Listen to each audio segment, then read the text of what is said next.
ये हम जोधा के कट्ठे के पास खड़े हैं और ये जो जोधा का कट्ठा जिसको कहते हैं ये एक नदी है जो कोहे बिंगड़ा से निकलती है और सीधा जाकर अनहार और अनहार से फिर दरबंद के मकाम पर दरियाए सिंध के साथ मिल जाती है।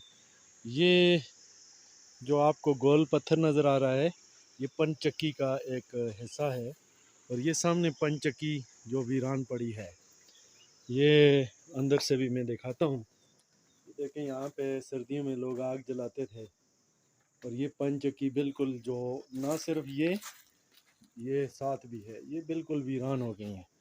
और किसी दौर में जब ये मिल्स नहीं होते थे और ये दूसरी चक्कियाँ नहीं होती थी तो यहाँ के लोग यहाँ से ही गंदम मकई का आटा पीसते थे और इतना ज़्यादा इस नदी में पानी था जोधा के कट्ठे में बहुत ही ज़्यादा।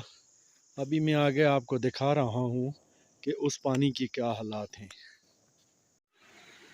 अच्छा जी, ये मैं आपको दिखा रहा हूँ ये वो नदी है या कट्ठा है जिसको जोधा का कट्ठा कहते हैं।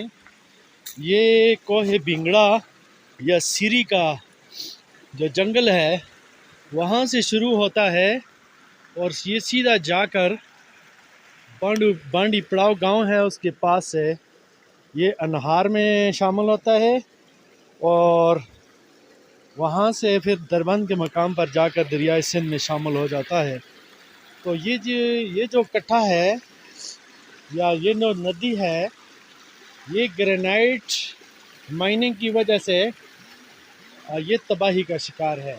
ये सामने मैं आपको माइनिंग दिखा रहा हूँ, ये देखें ये माइनिंग जो है इसका पत्थर निकालने के लिए यहाँ पे पानी भी इस्तेमाल होता है और जिसकी वजह से ये नदी का पानी बिल्कुल जहरीला हो चुका है। इसमें बहुत ज़्यादा मछलियाँ होती थी और किसी दौर में इतनी ज़्यादा होती थी कि हम बचपन में जब आते थे तो बहुत ज़्यादा शिकार होता था, लेकिन वाइल्ड लाइफ को इसी माइनिंग की वजह से तबाही हुई है और बेहतरीन और नायाब मछली का यहाँ से हमेशा के लिए ख़ात्मा हो गया है। अभी आपको मछली का एक छोटा सा बच्चा तो क्या कुछ चीज़ भी इस पानी के अंदर ज़िंदा नज़र नहीं आएगी। ये माइनिंग का ये बहुत बड़ा नुकसान हुआ है।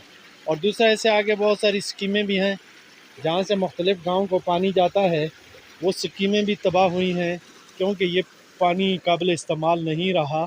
ये बिल्कुल एक दलदली मिट्टी से भर चुका है।